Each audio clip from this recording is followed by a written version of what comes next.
Episode 6. It was around 3 p.m.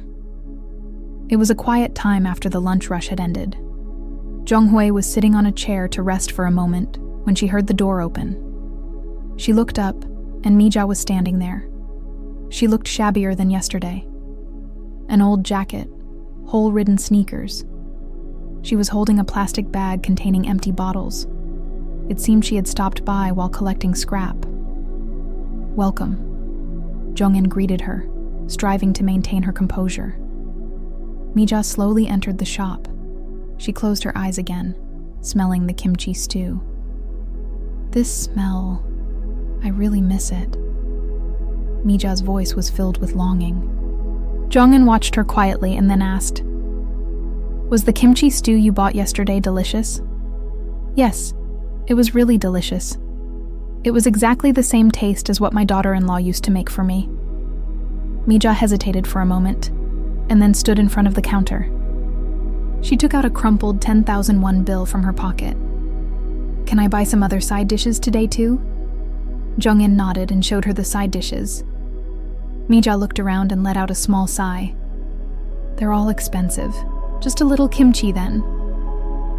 At that moment, Jonghi's heart ached to see her mother-in-law, who was once wealthy, now struggling to buy a single side dish, was pitiful.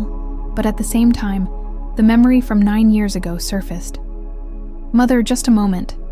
Jong-in unintentionally called her mother. Mija looked up, surprised. Flustered, Jong-in continued. "No, it's just, your age is similar to my mother's." "I'm sorry." Mija smiled faintly. "It's okay. It's a term I haven't heard in a long time." Jong-in packed a few side dishes into a bag. Bean sprout salad, seasoned spinach, stir-fried anchovies, and even kimchi. Mija said, flustered, "With this much, I don't have enough money. It's on the house, for becoming a regular." Jong-in forced a smile and handed over the bag. Mija said thank you several times and left the shop. But as Mija was about to go out the door, she suddenly stopped. She turned around and looked at Jong-yi. For a moment, their eyes met.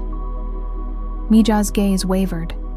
It seemed like she might have noticed something, but also not. "Ma'am." Mija opened her mouth. Jong-in held her breath. Her heart was beating so fast she could hear it pounding in her ears. "Perhaps?" "No, it's nothing." Mija shook her head and turned away again. But just before leaving, she muttered in a small voice, "My daughter-in-law was kind like this too. I acted so terribly towards her." Those words stabbed Jonghi's heart. Mija's muttered confession of regret changes everything. The walls Jong-in built around her heart begin to crack. Will this moment of unexpected honesty lead to recognition, or will the shadows of the past keep them apart?